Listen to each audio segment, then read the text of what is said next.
आज बाजार में क्या तेजी थी ना, रीजन बहुत सारे हैं। देखिए, नई सीरीज शुरू हुई, नया मंथ शुरू हुआ, नया क्वार्टर शुरू हुआ और नया हाफ ईयरली H2 की बात होती है ना बार बार, FY26 के H2 में बेहतर होगा, वो स्टार्ट हो गया। अब अर्निंग सीजन आने वाला है। क्या बड़ी चीज़ें, देखिए ओवर सोल्ड जोन तो थे ही हम। शॉर्ट कवरिंग मूव एक बहुत समय से पेंडिंग थी। सीजनैलिटी फैक्टर अक्टूबर में अच्छा रहता है डेटा, ये रीज़न था। और उसके अलावा आप ये देखिए कि आज थोड़ी सी फार्मा स्टॉक्स रिलीफ क्यों थे, क्योंकि जिस तरह से फाइज़र ने, वहाँ की यूएस की कंपनी जो फाइज़र है, दवाएं बनाती है, उसने एक डील स्ट्राइक कर ली ट्रंप के साथ कि वो 50% डिस्काउंट पर अपनी डील्स को, अपनी दवाइयों को यूएस सिटीजन्स के लिए बेचेगा और इनफैक्ट $70 बिलियन तक का इन्वेस्टमेंट भी करेगा कंट्री में, रिसर्च में और मैन्युफैक्चर करने के लिए। तो यही ट्रंप चाहते थे कि वहाँ का हेल्थ केयर बिल कम हो, मेडिकल सुविधाएं या वहाँ के लोगों को सस्ती मिले।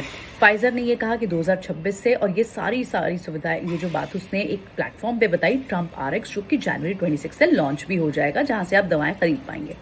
अब इसी एंटिसिपेशन में आप सन फार्मा को देखें, उसके लिए एक बड़ा ओवरहैंग था। ऐसा लग रहा है कि शायद फाइजर ने अब डील स्ट्राइक करी, क्योंकि 17 ऐसी फार्मा कंपनी थी जिनको पहले लेटर लिखकर, वार्निंग लेटर लिखकर ट्रंप ने बोला था कि अपनी दवाइयाँ कम करिए आप।